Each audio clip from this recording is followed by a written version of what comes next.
کا شروع سے یہ طریق رہا ہے، صدیوں سے ان کے معمولات میں یہ چیز شامل رہی ہے کہ وہ حضور کی ولادت کے مہینے میں عقیدتوں کا اظہار کرنے کے لیے محافل کا انعقاد کرتے ہیں۔ میں آپ کو پہلے ایک محفل میں لیے چلتا ہوں جو مسجد نبوی کے صحن میں منعقد ہوئی۔ حضرت امیر معاویہ رضی اللہ تعالیٰ عنہ اس کی روایت کرتے ہیں کہ صحابہ کا مجمع تھا، ہجوم عاشقاں تھا، عقیدتوں کے رنگ بکھر رہے تھے، حمد و صلات اور تشکر کے جذبات میں ایک خوبصورت محفل انعقاد پذیر تھا۔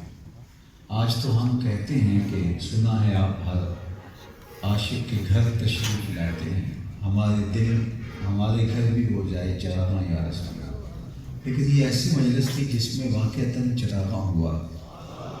حضور حجرہ انور میں بیٹھے ہوئے تھے اور صحابہ مجلس میں باقی ہوئے۔ صحن تھا مسجد نبوی کا، سیاستہ میں یہ روایت ہے۔ حضور اٹھے اور خرامہ اس مجلس میں آپ پہنچے اور صحابہ سے مخاطبت کرتے ہوئے کہا، ما اجلسکم، کیوں بیٹھے ہو؟ بیٹھنے کا مقصد کیا ہے؟ میں آپ سے پوچھوں کہ آپ کیوں بیٹھے ہو تو آپ کا برجستہ جواب یہی ہوگا، حضور کے ذکر کی مجلس میں تذکرہ رسول سننے کے لیے ہم آئے ہوئے۔ تو حضور نے صحابہ سے پوچھا، ما اجلسکم، کیوں بیٹھے ہو؟ انہوں نے جو جواب دیا وہ یہی تھا، جلسنا نذکرہ ونحمدہ علی ما ہدانا لدینہ ومن علینا بک۔ ہمارے بیٹھنے کا مقصود یہ ہے کہ ہم اللہ کی حمد بول رہے ہیں، اس کا شکر ادا کر رہے ہیں اس بات پر کہ اس نے ہمیں ہدایت دین عطا کی اور آپ کی سنت میں ہمارے اوپر انعام کرا، اس پر شکرانہ ادا کرنے کے لیے یہ مجلس برپا ہوئی۔ بات سادہ سی تھی، اس کا جواب سے آپ نے دیا، لیکن آقا کریم نے فرمایا، کیا تم اس بات پہ قسم دے سکتے ہو کہ اسی لیے بیٹھے ہو، اس پہ حلف اٹھا سکتے ہو؟ تو صحابہ کو حیرت تو ہوئی ہوگی، لیکن برجستہ کا جی حضور ہم حلف دیتے ہیں، ہمارے بیٹھنے کا مقصد کوئی اور نہیں، اسی لیے بیٹھے۔ فرمایا اٹھاؤ۔ صحابہ سے باقاعدہ حضور نے حلف لیا۔ انہوں نے جب حلف دے دیا تو ان کے چہروں پہ استجاب تو تھا، حیرت تو تھی کہ یہ سادہ سی بات ہے، میں آپ سے پوچھوں کیوں بیٹھے ہیں تو آپ کہیں ذکر رسول سننے کے لیے بیٹھے، بات ختم ہو جائے گی۔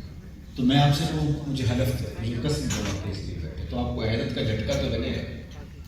تو کہا کیوں بیٹھے ہو؟ کہا اللہ کی حمد بیان کرنے بیٹھے ہیں، اس نے ہمیں دین کی ہدایت دی، ہمیں آپ عطا کر دیے گئے، یہ ہے ہمارے بیٹھنے کا مقصد، میں اس پہ قسم دے سکتی ہوں؟ جی حضور ہم دے سکتے۔ اچھا اٹھاؤ۔ صحابہ نے باقاعدہ حلف کیا۔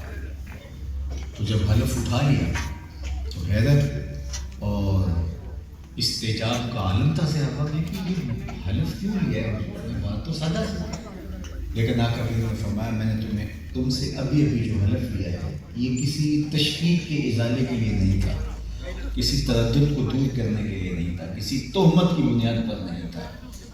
بعض اوقات حلف یا قسم کی جاتی ہے کسی متردد ذہن کے شک کو دور کرنے، بعض اوقات قسم لی جاتی ہے تشکیک کے ازالے کے لیے، لیکن کبھی مضمون کی اہمیت کو اجاگر کرنے کے لیے بھی قسم لی جاتی ہے۔ تو فرمایا یہ جو میں نے تم سے حلف لیا ہے یہ کسی تشکیک کے ازالے کے لیے نہیں لیا، کسی تردد کو دور کرنے کے لیے نہیں لیا، تمہارے قول کی صداقت پر مجھے کوئی شک نہیں تھا، بلکہ ماجرا کچھ اور تھا، اور وہ یہ کہ تم یہاں بیٹھے مجلس برپا کیے تھے، میں حجرے میں بیٹھا تھا، اتانی جبریل علیہ السلام، میرے پاس جبریل امین حاضر خدمت ہوئے، فاخبرنی ان اللہ یباہی بکم الملائکہ، انہوں نے مجھے کہا محبوب آپ یہاں بیٹھے ہیں، ذرا باہر نکل کے صحابہ کا منظر تو دیکھیے، آپ کے صحابہ کے اس عمل پر اللہ فرشتوں میں فخر کر رہا ہے، اللہ اکبر۔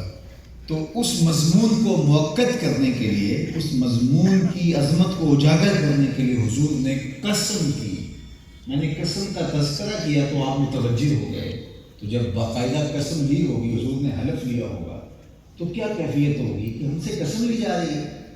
تو پھر فرمایا کہ میں نے قسم شک کی بنیاد پر نہیں لی کہ تمہارے قول کی صداقت پہ کوئی شک گزرا تھا، بلکہ مضمون اتنا اہم ہے کہ تم یہاں بیٹھ کے یہ مجلس برپا کیے تھے، میں حجرے میں بیٹھا تھا، رب نے جبریل کو بھیجا اور انہوں نے آ کے فأخبرنی، مجھے آ کے خبر دی، ان اللہ یباہی بکم الملائکہ، صحابہ تمہارے اس عمل پر اللہ فرشتوں میں ناز کر رہا ہے کہ دیکھو میں نے نعمت دی تھی، کتنے قدردان نکلے، اس نعمت کا شکرانہ ادا کر۔ اللہ کی رحمتوں سے بعید نہیں کہ آج کی مجلس بھی قبول کر لی جائے۔